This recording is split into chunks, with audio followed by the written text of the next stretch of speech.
Picture this. NASCAR officials are measuring a race car with a tape measure, checking every dimension against the rulebook. The car looks perfect, sleek, fast, exactly like a 1967 Chevrolet Chevelle should look. But something feels wrong. The proportions are just slightly off, like when you see a person you know from a distance but can't quite place what's different about them. The officials check again and again. The measurements say it's legal, but their eyes, their gut instinct honed from years of catching cheaters, says otherwise. This is the story of how one mechanic allegedly tried to pull off the most audacious cheat in racing history, building a car at 7/8 scale that would have revolutionized NASCAR forever. If it had ever made it to the starting line, they called him the best damn mechanic in racing. They also called him a cheat, a genius, and a madman. Henry "Smokey" Yunick didn't just bend NASCAR's rules. He took a blowtorch to them, reshaped them into pretzels, and served them back to officials with a grin.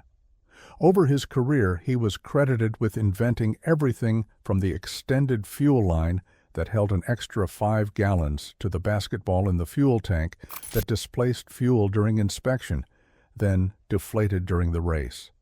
But in 1967, Smokey may have attempted something so outrageous, so impossible, that even today engineers argue about whether he actually did it.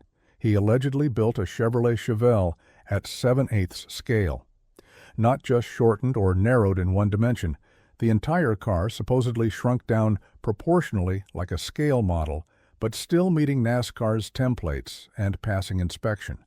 If true, it would have given him advantages in aerodynamics, weight, and handling that would have made the car essentially unbeatable. Here's what we know for certain.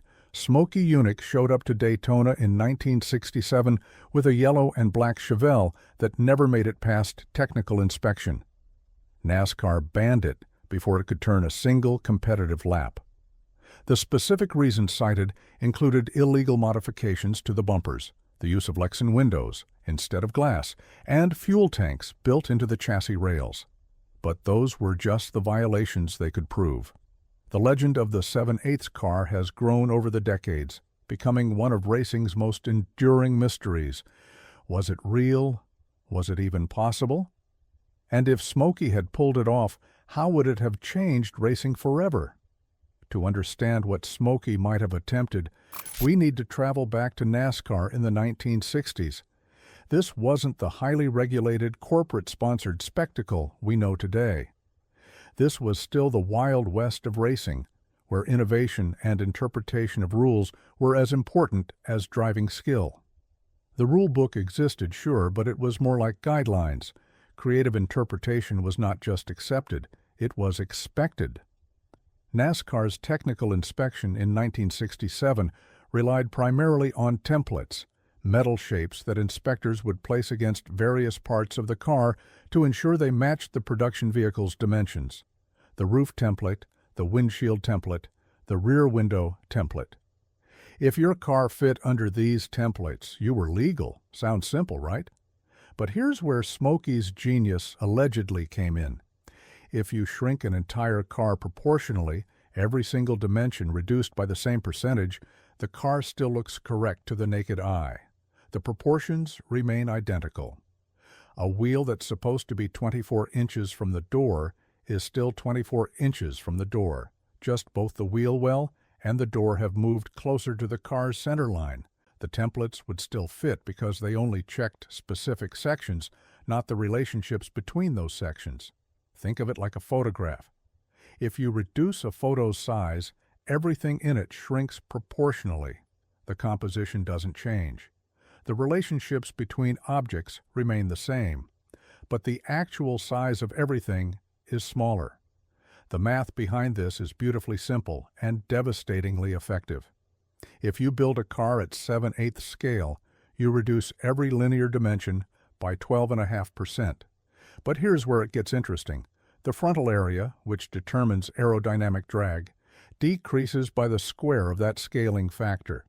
7/8 squared equals roughly 0.77. That's a 23% reduction in frontal area. In racing terms, that's absolutely massive. At Daytona's high speeds, aerodynamic drag is the primary force holding cars back. The power required to overcome drag increases with the cube of velocity. At 180 miles per hour, even a 10% reduction in drag would give you a significant speed advantage. 23%? That's the difference between winning and watching someone disappear into the distance. But wait, there's more. The weight reduction would be even more dramatic. When you scale an object in 3 dimensions, the volume, and therefore the weight, decreases by the cube of the scaling factor. 7/8 cubed equals approximately 0.67. That's a 33% weight reduction if everything scaled perfectly. Now, in reality, you couldn't scale everything. The engine would have to remain full size to be legal. The driver certainly couldn't shrink. The tires had to be regulation size. But even accounting for these fixed elements, you're still looking at hundreds of pounds of weight savings. In a sport where teams spend thousands of dollars to save 10 pounds, this would be game-changing. The handling advantages would be just as significant. A smaller car has a lower moment of inertia, meaning it changes direction more easily. The center of gravity would be lower. The wheelbase would be shorter, making the car more nimble. It would be like racing a go-kart against full-sized cars, but with the same horsepower. The mechanical advantages compound on each other. Less weight means less stress on the tires, so they last longer. Less aerodynamic drag means less power needed to maintain speed, so the engine runs cooler. Better handling means the driver can carry more speed through corners, maintaining momentum. It's not just one advantage, it's a cascade of benefits. That would make the car nearly impossible to beat. So how would Smokey have actually built such a thing? This is where we move from legend into engineering reality, and surprisingly, it wouldn't have been as impossible as it sounds. The first step would be creating new body molds. In 1967, race car bodies were still largely hand-formed from sheet metal. Smokey had the equipment and expertise to create custom body panels. By making new bucks and forms at 7/8 scale, he could have stamped out body panels that were proportionally smaller but maintained all the correct curves and character lines of the original Chevelle. The body would look perfect because every curve, every angle, every proportion would be mathematically correct. Just smaller. The chassis would be trickier, but not impossible. NASCAR rules specified certain mounting points and hard points that had to remain in specific locations relative to the wheels. But if you move the wheels themselves inward, maintaining the track width but using spacers or offset wheels to keep the tires at the legal width, you could shrink the actual chassis. The suspension mounting points would move inward. The frame rails could be closer together. Everything between the wheels could be scaled down, while the rolling width remained legal. Think of it like a person wearing platform shoes and shoulder pads. The overall dimensions might be correct, but the actual body underneath is smaller. This is where those confirmed modifications become crucial evidence. We know for certain that Smokey modified the chassis rails to hold fuel. Why would he do that unless the chassis rails were already non-standard? If you're building a 7/8 scale chassis, you're already fabricating custom rails. Adding fuel capacity to them would be trivial. It's like he was already committing the crime of building a scale chassis, so why not make those illegal rails useful? The Lexan windows make sense too.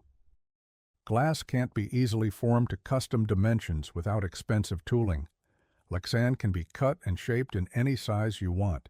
If you're building a car with non-standard window openings, Lexan would be the obvious choice.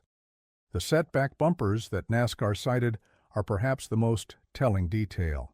Why would Smokey move the bumpers? On a standard car, there's no advantage. But if the car's body is 7/8 scale and you need to meet overall length requirements, adding longer bumper supports to push the bumpers out to the legal positions would be necessary. It's like the smoking gun that proves the crime.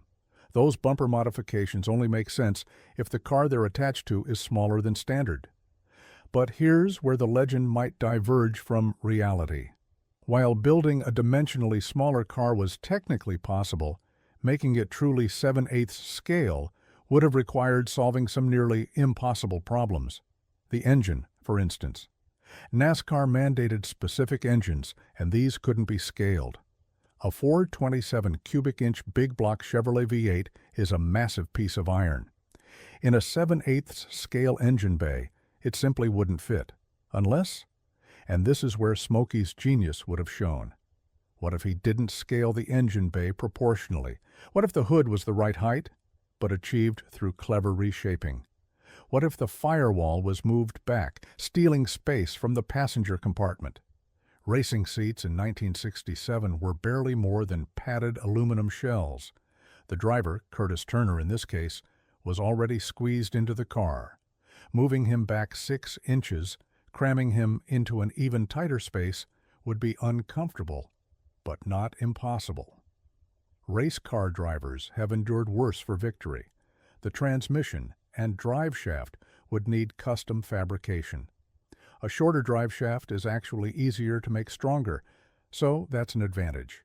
The transmission could be the standard unit, but the bell housing and mounting would need to be custom. Again, not impossible for someone with Smokey's fabrication skills.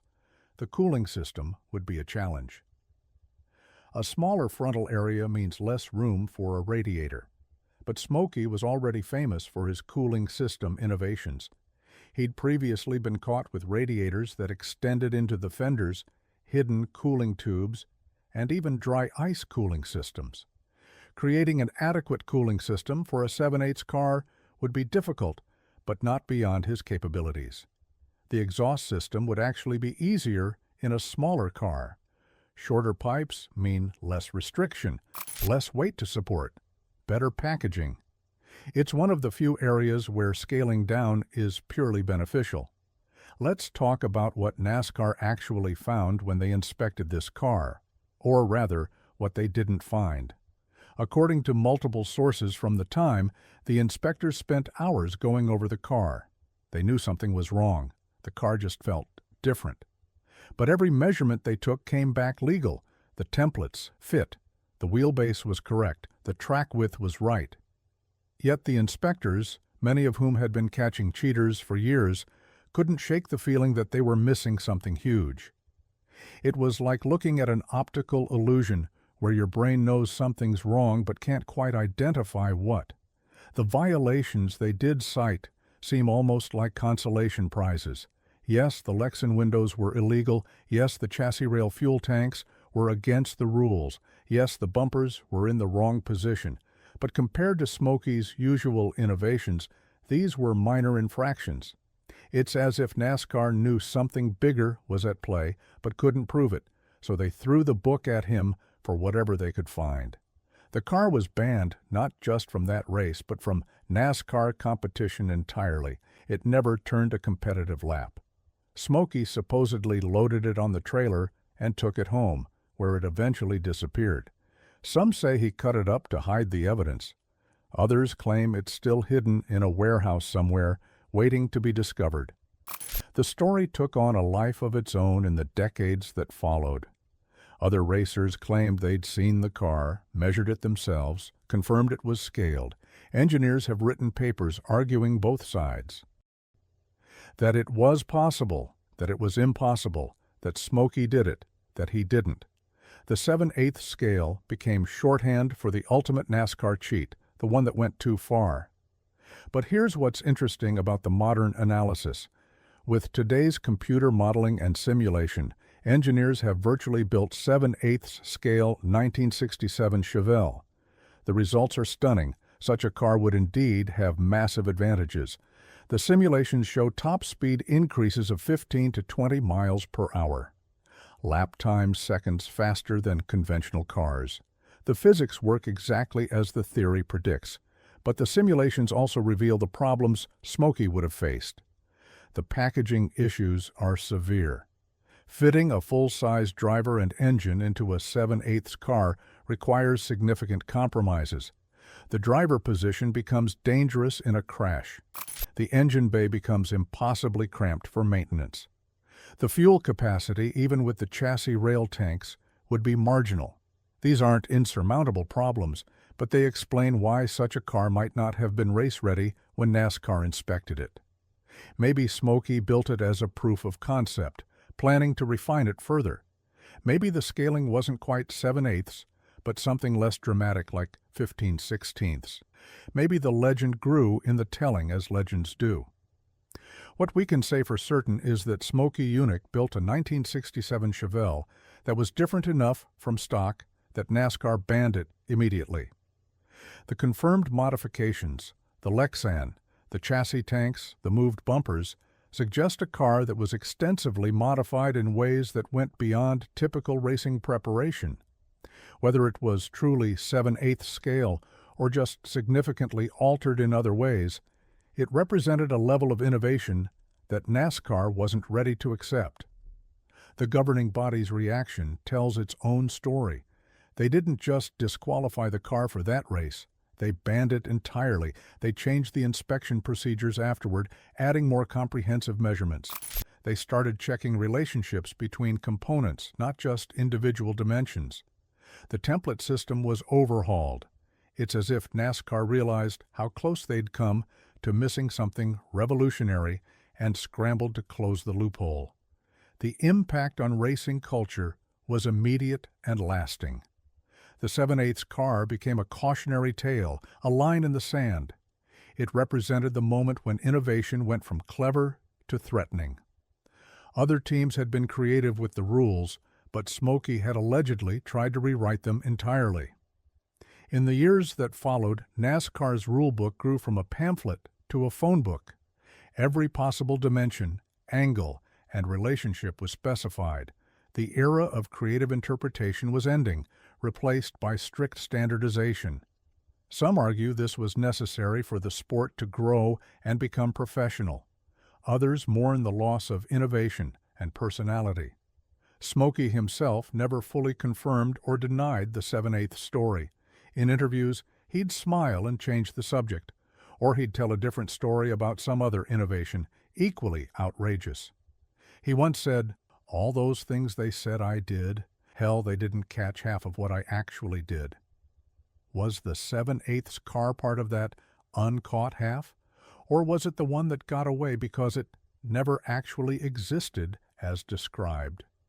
He took the truth to his grave in 2001. What's fascinating is how the story has influenced modern racing. Today's NASCAR uses laser scanning to create precise 3D models of every car. Any deviation from spec is caught immediately. But in other forms of racing, the spirit of Smokey's innovation lives on. Formula One teams spend millions finding loopholes in the rules. Sports car racing sees constant innovation within the regulations. The push and pull between rules and creativity continues, just at a different level. The 7/8 car represents a what-if moment in racing history. What if it had been allowed to race? Would it have dominated so thoroughly that every team would have had to copy it? Would NASCAR have become a sport of scaled cars, each team pushing the limits of how small they could go? Or would the practical limitations have shown themselves? Would the car have been fast but fragile? Quick but impossible to maintain? A brilliant idea that worked in theory but failed in the brutal reality of 500-mile races? We'll never know, and perhaps that's what makes the story so enduring. It exists in that perfect space between possible and impossible, between legend and fact. It's a reminder of when racing was as much about imagination as it was about driving, when a single mechanic in a small shop could potentially outsmart an entire industry. The technical legacy is equally important. The idea of proportional scaling to gain advantage has influenced everything from aircraft design to America's cup yachts. Engineers study the 7/8 car concept as an exercise in thinking outside conventional constraints. It's taught in some engineering schools as an example of how questioning basic assumptions can lead to breakthrough innovations.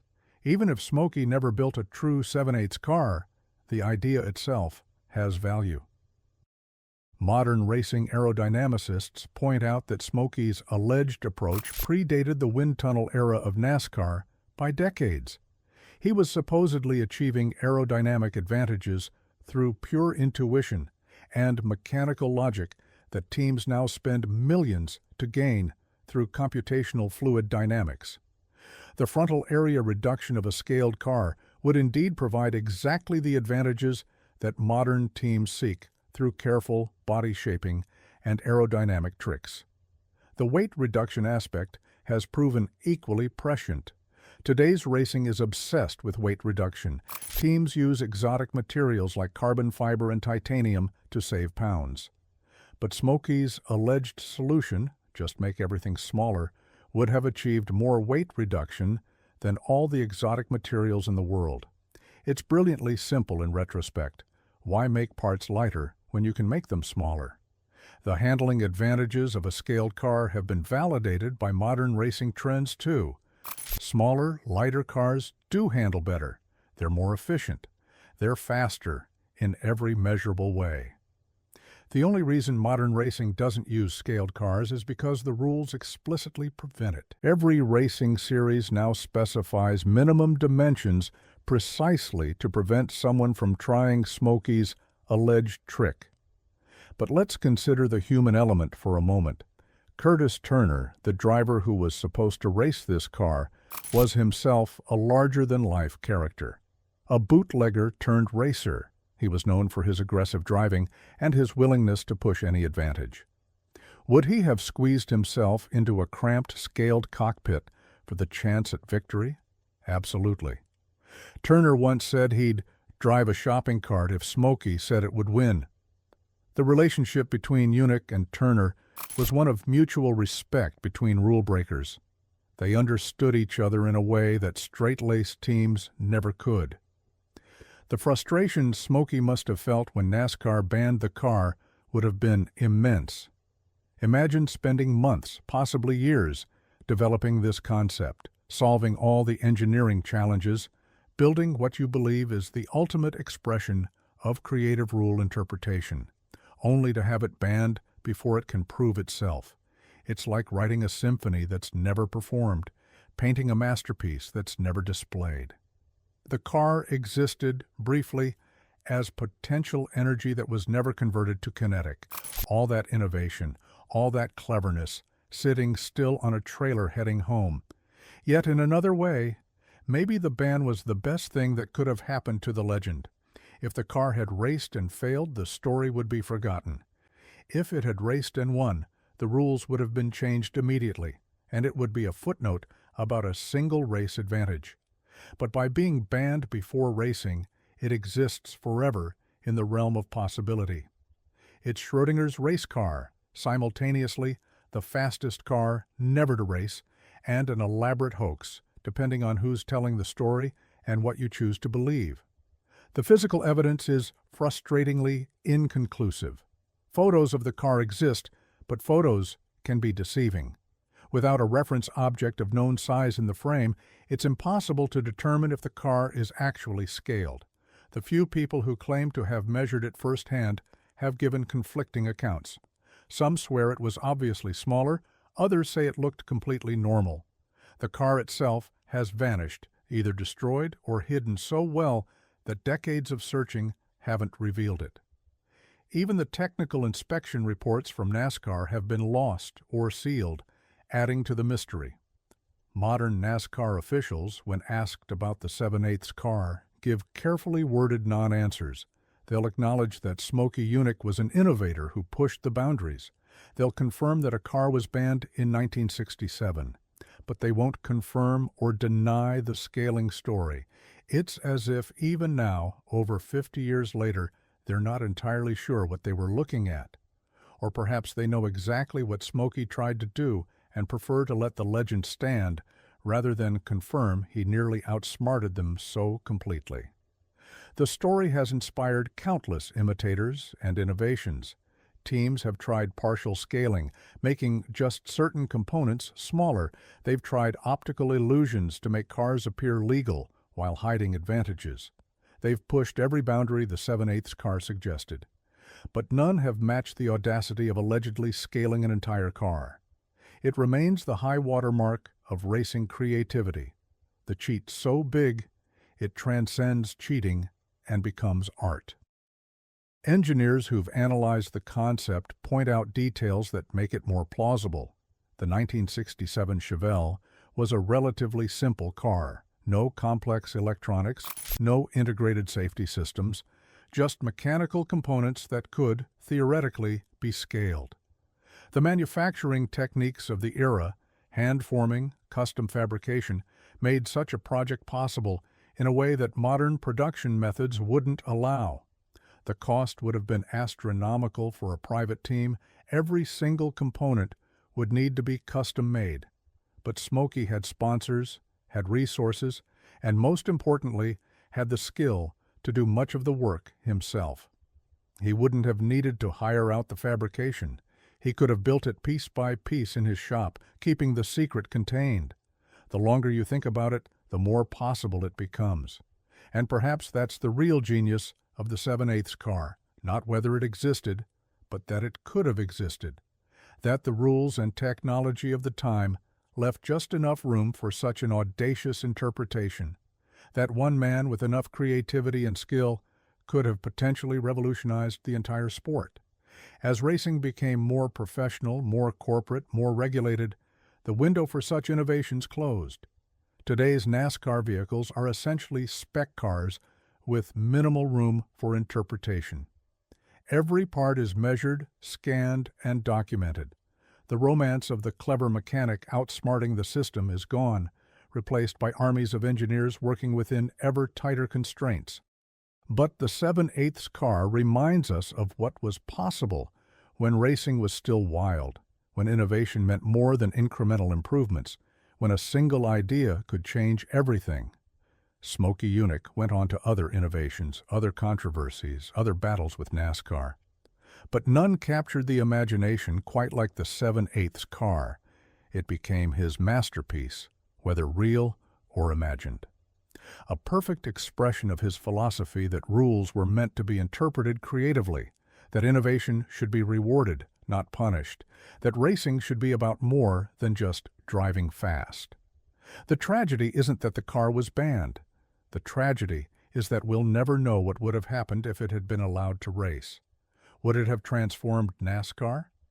Would every team have been forced to build scaled cars to compete? Would we now watch races between proportionally perfect but miniaturized stock cars? Or would it have proven that sometimes the clever solution isn't the best solution?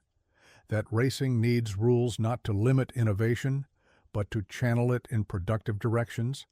That there's a difference between creative interpretation and fundamental reimagination? These questions have no answers, only opinions. But the very fact that we're still asking them, still debating them, still wondering about a car that may or may not have existed as described, that's the real legacy. Smokey didn't just build a car, he built a mystery, a legend, a conversation that continues every time racers gather and someone asks, "Do you think he really did it?" The 7/8 car represents everything wonderful and frustrating about racing's wild early days. The creativity and the chaos, the innovation and the controversy. The line between genius and madness that racers like Smokey didn't just cross, but eliminated entirely. It's a reminder that before racing became a business, it was an art.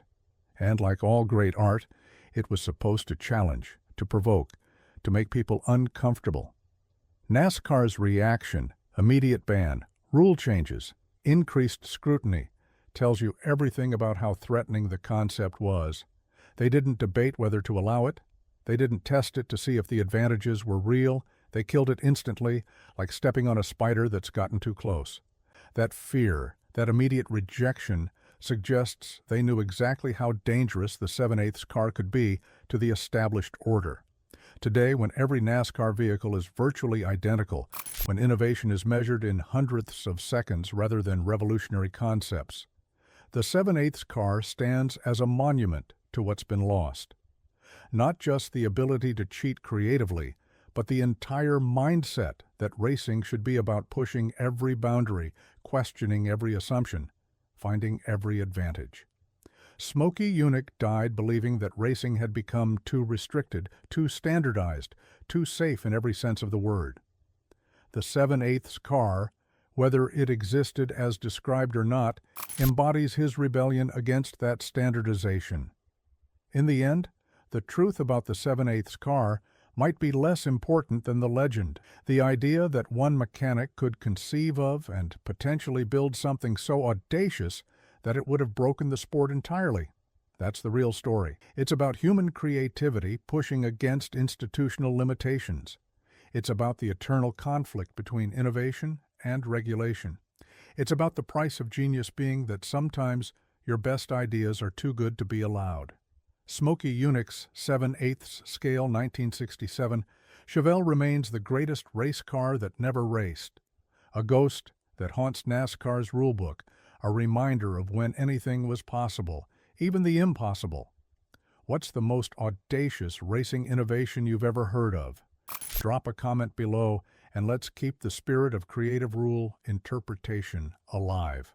And if you enjoyed this deep dive into racing's greatest mystery, hit that subscribe button for more stories of engineering genius and automotive legends that push the boundaries of what's possible.